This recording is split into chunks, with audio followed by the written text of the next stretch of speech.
Aquesta indústria, aquesta central de distribució i captació d'aigües, es va construir el 1909, fa uns 116 anys, i quan es va construir, l'aigua que s'agafava per enviar a l'àrea metropolitana de Barcelona era l'aigua de l'aqüífer. Llavors, quan es va construir la fàbrica, com calia poca aigua, diguem-ne, el primer pou que es va construir, i l'únic, és aquest d'aquí, que es diu pou Phipps-Lille, que després explicaré per què té aquest nom tan peculiar, que és així un nom francès. Llavors, quan entrem cap al jardí, anem a veure aquest pou, que és el primer de tots, i de camí també en veurem els altres que es van anar construint durant els següents anys.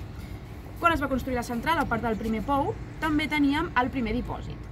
Aquest d'aquí, aquesta piràmide que té com així un tall a la meitat, és el primer dipòsit que es va construir, que tenia una capacitat d'uns 450.000 litres d'aigua, que estava per allà. Cap al 1954, que la població de Barcelona va créixer molt, va haver-hi una major necessitat d'aigua. Per tant, a part que es van anar construint pous per agafar aigua de l'aqüífer, al 1954 també es va començar a agafar l'aigua del riu Llobregat.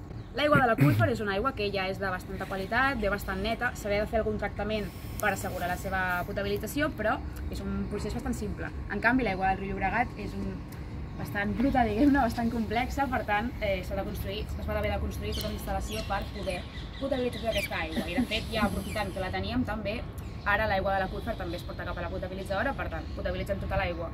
Aquí hi ha uns 10-15 minuts caminant a la potabilitzadora, es porta cap aquí als dipòsits i un cop aquí ja es bombeja per tota l'àrea metropolitana. Ara tenim un tercer dipòsit que va entrar en funcionament el 2003, que és aquest tan gran d'aquí, que té una capacitat de 15 milions de litres d'aigua. Per tant, ja res a veure amb el primer dipòsit de tots.